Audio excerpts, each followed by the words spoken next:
And every year, one of the most exciting events in the entire north side of Waterford, especially if you were a kid, was the St. Anne's Bazaar. The church is now under new ownership known as the Wesleyan Church, and Pastor Paul was a delightful host and took me around the grounds and the church itself to allow me to reminisce about this wonderful town event. Yeah, so we're here at the grounds. I'm with Paul. He's the pastor of Wesleyan Church. Yep. And as Paul is my host, I begin to describe my fondest memories of the St. Anne's Bazaar. I would walk through here, and this would be the entranceway. The first group of people that you'd run into were, I want to say, the booth for the liquor. I don't know how they did this, because I don't know if they had like a liquor license or they got permission, but there was a booth right here around this area. Wicked crowded, so I'm just a little kid just trying to get around the liquor people. I don't know how they were spinning it or betting on it, but that would be the first crowd, and it's nighttime and you hear all the sights and the sounds and the smells of the popcorn.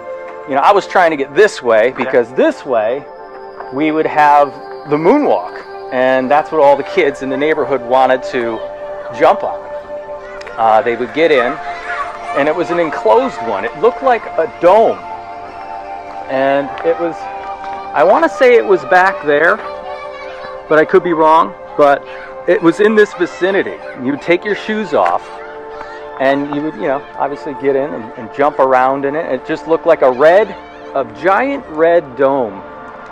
And everybody, it was like for a little kid, that was what you looked forward to all year, just to get here.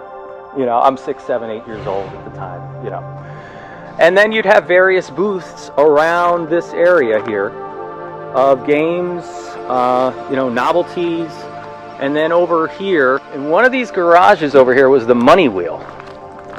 And I don't remember quite how it worked, but you would put like 25 cents on, a number or something. And believe it or not, it was actually, people got really, really lucky. And it was a game that you could actually win. Wow. So people were playing the money wheel over here. And I think there was some food vendors over here, but I think over there was the Knights of Columbus would sell Manhattan clam chowder. And it was delicious. You know what I mean? I wasn't fussy. I'm raised by Italian, French, and German family, and I ate pretty much anything. So I definitely tried the Manhattan clam chowder. So this is the site of the St. Anne's Bazaar. We're talking late 70s, early 80s, and we look forward to it all year. And you know what, Paul? I highly recommend you have one if you can. Yeah. I'll help. All right. Well, tomorrow's going to be similar to something like that. Oh, it in is? The parking lot, yeah. Oh. Yeah, we give away gobs, and it's all about candy, though. Okay, right? okay. And those games, and people do trunk or treat. We do all those games that you saw piled up in the fellowship hall. We just drug those out, and we'll have them in the parking lot Oh, okay, tomorrow. over there tomorrow. We have fire trucks here, and police, and rescue squad. It's just like a community thing that we kind of head up, and it's awesome. Yeah, That's really great. Awesome. That's really nice, really nice. So here it is, inside St. Anne's Church, Wesleyan Church. No disrespect. No, it was St. Anne's for over 100 years. Over 100 years. It takes a long time to break that habit, right? This was changed quite a bit. We installed air conditioning for starters, and a bathroom. Oh, There's no okay. bathroom here either. And that cross, which is a really cool story. Oh, really? Because there was a crucifix hanging up there. Yes. And, I was raised Roman Catholic. Yep. And so,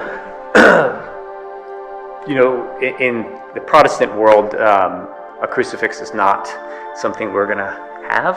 Okay. And so I don't know the reason why. I'm sorry. it's really about emphasis. And that's, being on both sides of the fence, I've learned to kind of process both. Okay. Roman Catholicism would emphasize the passion, the death of Christ. Protestants, on the other hand, tend to emphasize the resurrection. Okay, I like that. And so there's... I do. Jesus isn't on the cross, right? Yeah, Because he's alive. Because he's alive. Yeah, absolutely. And that's the kind of the difference, but they're both right. Yeah, There's just an emphasis. So in my historical reality of being raised Roman Catholic, I try to draw that back into both, because he can't be resurrected if he didn't die. Yeah. And there is a price to be paid for sin. And so that was really a fantastic kind of putting it all together. But our cross is actually from the Harmony Mills. Harmony Mills, really?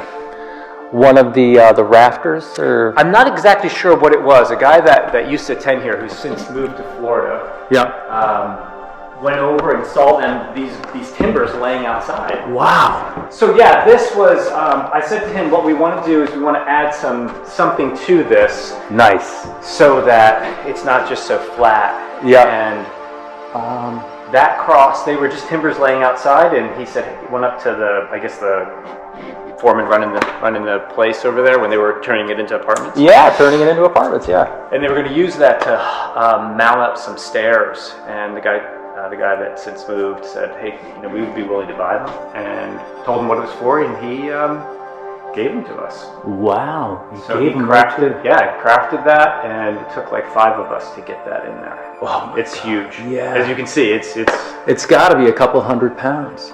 Yeah. What a beautiful organ too. Yeah. I respect that. I mean, that is, imagine trying to find somebody that can repair that, right? There can't be a lot of people that know how to do that, right? There are not, and it actually does work, except for the bellows where the leather is. That's all dried out. Really? It would work otherwise. Okay. So yeah, the French, there's so many French last names, now that I grew up, and I look down, even at just this street right here. Why were there so many French people here? I mean, what do you know about that? What I know is they settled here in Northside and worked the mills. It is primarily what it was. That's my understanding. The mills in Cahos or the paper mills? The mills in Cahos, okay. Textile mills. Okay. That's my understanding. So I could be wrong. sense. But this church specifically was the French church. Because even if you look at the stained glass, you'll see all of the donations were French. Really? Yeah. All the donations were from French? You can see that they're all... Wow. Interesting. Wow. So it's a rich heritage of French Canadians that came down, I would assume, for work. Yeah. Okay. And a better life, and built this church, established Northside here as like a French area, because it is predominantly, or it was. I mean, even our street names, Yeah. Belanger, and nobody calls it that, but yeah, Michaud, and all of those are quite French names. And so it is ingrained in this area. But my understanding was all simply for work. It was a productive time, and people came. Wow. In the 1800s we're talking. Correct. Wow. Okay. Again, my understanding, this is 1876 when construction began. Okay.